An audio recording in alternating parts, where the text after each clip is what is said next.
Okay, good morning.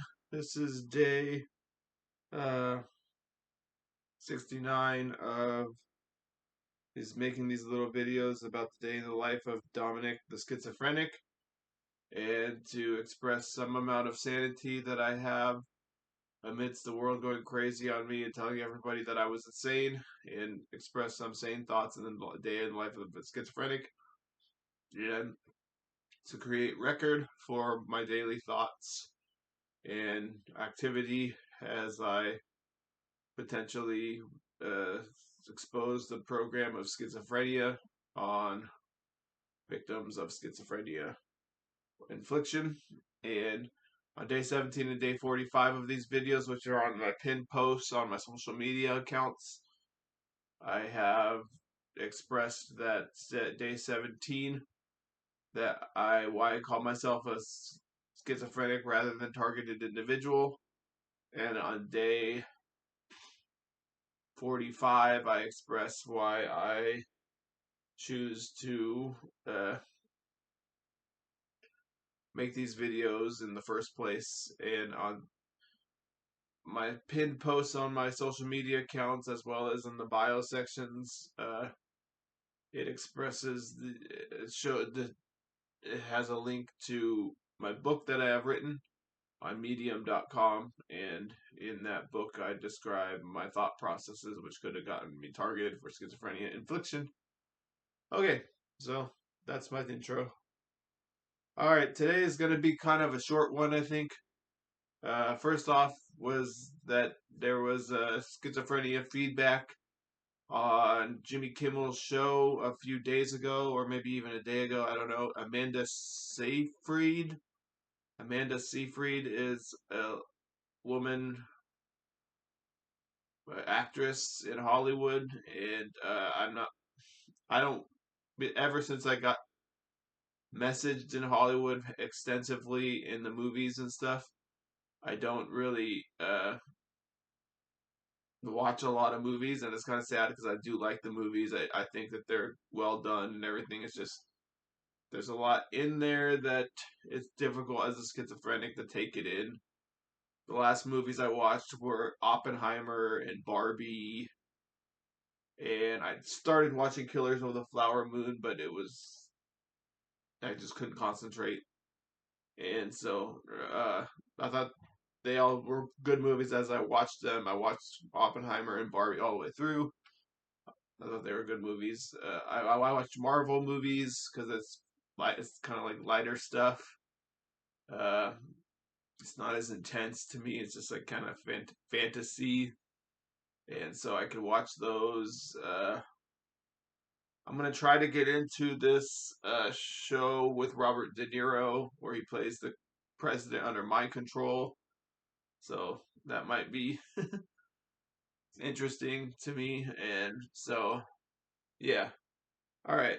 Uh, Anyways, Vanessa Seyfried was playing the instrument, and she was singing "California" song by Joni Mitchell, which I am somewhat familiar with.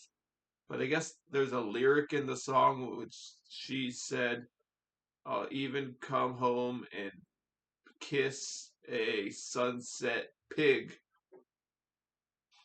and this is a reference to something that happened early on, but while I was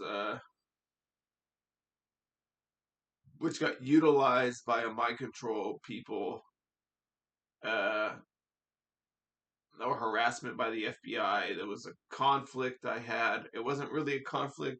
I don't. It's not. It's like it's over and done with now, kind of. But like, uh, I don't even know if I can go into it without being annoying or whatever. But uh, essentially, there was a lady that put up a pig on her blog, and I thought it was like a reference to me because there was pictures of another person that looked like another person, and it's like the doppelganger effect. Like it was a doppelganger of a person, and I thought this guy was like a police officer maybe who put it up there, and I thought I at the time I was being infiltrated in my workplace and stuff, and so like, all this stuff was happening. Anyways, but this reference by Amanda Seyfried is a reference that a person that put up the picture actually doesn't think I'm a pig, or I don't know. I don't know. It's so weird. It's some weird thing that they harped on and they took advantage of the police and the FBI and stuff. And so now Hollywood is in on it. It's this thingy thing. And anyway, so that was a reference to me. That's like an example of Hollywood referencing me and my life and stuff. And so yeah, so anyways, the Amanda, the lady she's pretending to be, I think, is a lady who I liked, and they're saying that the lady likes me and she'll kiss the sunset pig, and that Hollywood seems to say like this, that they either read the future or something, or they reading my mind and stuff, and they know that I like that idea, but like they're like it's kind of sad. Like obviously uh, it's the schizophrenia now that I'm talking about. So, anyways, I'm gonna go ahead and segue to something else, but like uh it's what they use to implant ideas on me and say that they can read the future and like they read the past and everything and they know everything. And I don't know if it's true. I don't even know if this person even remembers who I am or something. So yeah. All right. So I was gonna read something here. Uh, this issue takes up enormous. Okay. So I was gonna read something about what my thoughts were on the trans issue that we are bombarded with oftentimes in society, and Trump is using the trans issue as a demonization of trans people for the purposes of enacting all these crazy, like, I mean, they have a guy doing a Sig Heil, so Nazis is what they are, I guess. And I mean, if you know, I will say this. I'm going to say this before I start my statement here, that if you are a Nazi, that means that you're somewhat comfortable and you don't express this about your Nazism. Like, you're somewhat comfortable with putting human beings in gas chambers. And so, uh, what will you not be comfortable doing? Like, if you're willing to conspire to put human beings in gas chambers, little children, little women, men, okay, not to differentiate human beings from each other, but like you're willing to do that to human beings or whatever at a point in history, what are you willing to do today? And I'm not convinced that you're not willing to dress up like a woman and demonize trans people through false flags.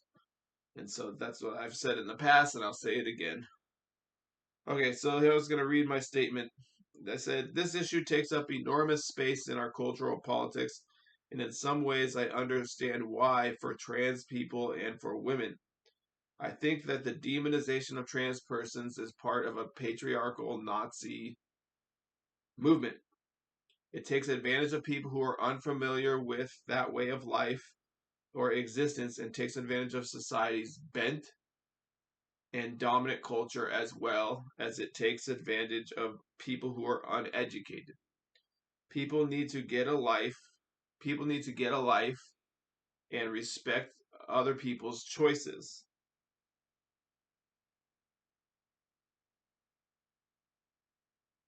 And trans choices when it is a choice. That is freedom. That being said, the issue of trans women in society and in sports should be handled delicately and not done to demonize others. However, I think trans women should understand that women deserve the choice to be women and be who they are in women's sports. They deserve freedom to excel on an even playing field and with women's physicality. Trans women who were men need to understand that they have an advantage. And in sports, they take rights away from women by having a physicality that is different, advantageous, and dangerous for some women. I propose maybe as a nation we develop some co-ed sports with slots for trans athletes, because clearly we have not developed a society and system where trans athletes are welcome to compete and excel. But if it's all about freedom for women or freedom in general, there needs to be freedom for everyone. And I don't think freedom for women is what the goal of the Republican Party is. Okay, so uh, I guess I'll add to that a little bit. Uh, it is an issue. It's a cultural issue that butts up against the dominant binary of man and woman, and trans women are it's an ancient transgenderism is an ancient thing. So they're just trying to exercise their rights now and belong where they want to belong, and so you have to come to grips with that as a society, and we have to be delicate in the way we handle it and not demonize people for just trying to exist.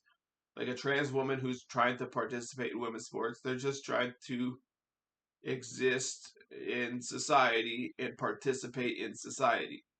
Now, it just happens to be that they have a physicality that is different than your average woman. And this can result in some detrimental effects towards women, and it can result in kind of taking away rights from women in women's sports. And I feel like just like as trans people try to fit into society, that society needs to bend to trans people, but that I think that trans people need to acknowledge where they have an unfair advantage in certain areas due to just the nature of the physicality of it all.